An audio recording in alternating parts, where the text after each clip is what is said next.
আপনি কি তাহলে আমার মতো একই সমস্যায় ভুগছেন? আপনারাও ভিডিও আপলোড করতে পারতেছেন না? কোনো চিন্তা নাই, আপনাদের আমি আজকে সব কিছু বুঝিয়ে বলবো। পারতেছেন না, আপলোড করতে পারতেছেন না, ভিডিও আপলোডে টু মেনি স্ট্রাইক, মানে আপনার চ্যানেলে যদি কখনো একটা স্ট্রাইক আসে তখন আপনাকে 7 দিনের জন্য ইউটিউব সাসপেন্ড করে দিবে। তো 7 দিনের জন্য যখন ইউটিউব আপনাকে সাসপেন্ড করে দিবে, 7 দিনে কোনো আপনি ভিডিও ছাড়তে পারবেন না। তো প্রথম আপনাকে একটা ওয়ার্নিং দেবে, প্রথম ইউটিউব আপনাকে একটা ওয়ার্নিং দিলে তখন আপনি ভিডিও আপলোড করতে পারবেন। এবং যখনই আপনার চ্যানেলে একটি গাইডলাইন স্ট্রাইক চলে আসবে তখন আর আপনি কোনো ইউটিউবে ভিডিও আপলোড করতে পারবেন না 7 দিনের জন্য। 7 দিন পরে আপনি আবার আগের মতো কন্টিনিউ ভিডিও আপলোড করতে পারবেন। তো এখানে আমার চ্যানেলেও দেখেন, এখানে আমার চ্যানেলে কিন্তু 2টা ভিডিও আমি আপলোড করছি। তো লেখা হচ্ছে টু মাস স্ট্রাইক, মানে টু মিনি স্ট্রাইকের মানে হয়েছে যে আমার চ্যানেলে একটা স্ট্রাইক আছে, স্ট্রাইকের কারণে আমি কিন্তু ভিডিও 1 সপ্তাহ আপলোড করতে পারবো না। আমার চ্যানেলে স্ট্রাইক 2 দিন 3 দিন হয়ে গেছে, আর 3-4 দিন গেলে কিন্তু আমি আবার আগের মতো ভিডিও আপলোড করতে পারবো। তো আমি স্ট্রাইকটা খাইছি কী কারণে সেটাও আমি আপনাদেরকে বলবো একটু পরে। তো আপনারা যারা এরকম আমার মতো ভিডিও আপলোড করতে পারতেছেন না, একটি স্ট্রাইক খাইছেন, তো তাদের কোনো চিন্তা নেই বা চ্যানেল ডিলিট করার মতো কোনো দরকার নেই। চ্যানেল ডিলিট না করলেও হবে, কোনো সমস্যা নেই, একটা স্ট্রাইকে কিছুই হবে না।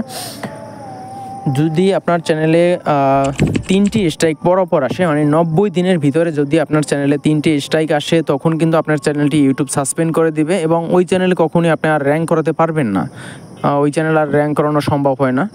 তো ওই চ্যানেলটি 90 দিন পরে, মানে 3 মাস পরে আবার আপনি যদিও ফিরে পাবেন, কিন্তু র্যাঙ্ক আর করবে না, ঠিক আছে? আর একটি স্ট্রাইক যেহেতু আসছে, আপনার স্ট্রাইকটা আসার পরে ওই জায়গায় লেখা থাকবে যে কত তারিখে আসছে এবং কত তারিখে এই স্ট্রাইকটা উঠবে। এইটা দেখা যায় 3 মাস পরে এই স্ট্রাইকটা উঠে যায়, ঠিক আছে? আপনাদেরকে আমি একটু দেখাই। আমি এবার গুগল ক্রোমে চলে যাই এবং আমার ইউটিউবটা আমি ওপেন করে নিই। এখানে আমি ইউটিউবের হোম পেজটা যদি আমি গুগল থেকে ওপেন করি, ঠিক আছে, এখানে নিউ ট্যাবে ট্যাপ করতে হবে এবং এখানে নিচে এই আইকনটায় কিন্তু আপনাকে অবশ্যই ট্যাপ করতে হবে, তাহলে কিন্তু নিউ ট্যাব ওপেন হবে। এখন আমি আপনাদেরকে যেটা দেখাবো, দেখেন আমার চ্যানেলের যদি আমি অ্যাবাউট সেকশনে যাই, তো এখানে দেখেন আমাদের আগস্টের 22 তারিখে এই স্ট্রাইকটা উঠবে, ঠিক আছে?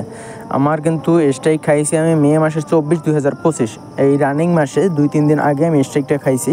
তো মে মাসের 24 তারিখে আমি স্ট্রাইক খাইছি এবং এই স্ট্রাইকটা আমার উঠবে কিন্তু এখানে কিন্তু দেওয়া আছে আগস্টের 22 তারিখে, মানে 3 মাস পর, 90 দিন পর আমার এই স্ট্রাইকটা উঠবে। এবং এই স্ট্রাইকের সাথে যদি এই 90 দিনের ভিতরে যদি আমার আরও কোনো স্ট্রাইক আসে তাহলে কিন্তু আমার চ্যানেলটা সাসপেন্ড হয়ে যাবে। টোটাল 3টা স্ট্রাইক আসলে কিন্তু আর চ্যানেল থাকে না।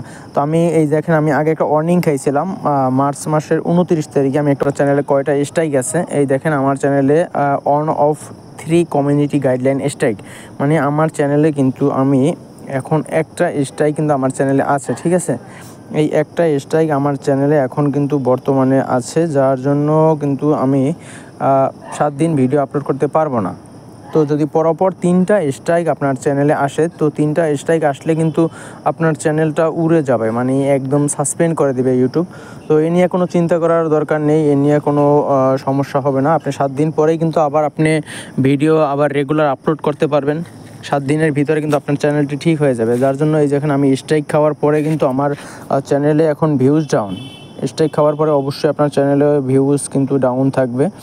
তো আবার রেগুলার যদি আপনি ভিডিও আপলোড করতে থাকেন তাহলে কিন্তু অবশ্যই আপনার চ্যানেলে আর ভিউজটা ডাউন থাকবে না। আমার ভিডিওতে ভিউজ দেখেন, আমার ভিডিও কিন্তু মাত্র 99টা ভিউজ পড়ছে এখানে, ঠিক আছে? আর তার আগে একটা 33কে পড়ছিল। ভালো লাগে থেকে ভিডিওটিকে লাইক করুন এবং চ্যানেল নতুন চ্যানেলকে সাবস্ক্রাইব করুন এবং আমাদের ফ্যামিলি মেম্বার হয়ে পাশেই থাকুন। ধন্যবাদ।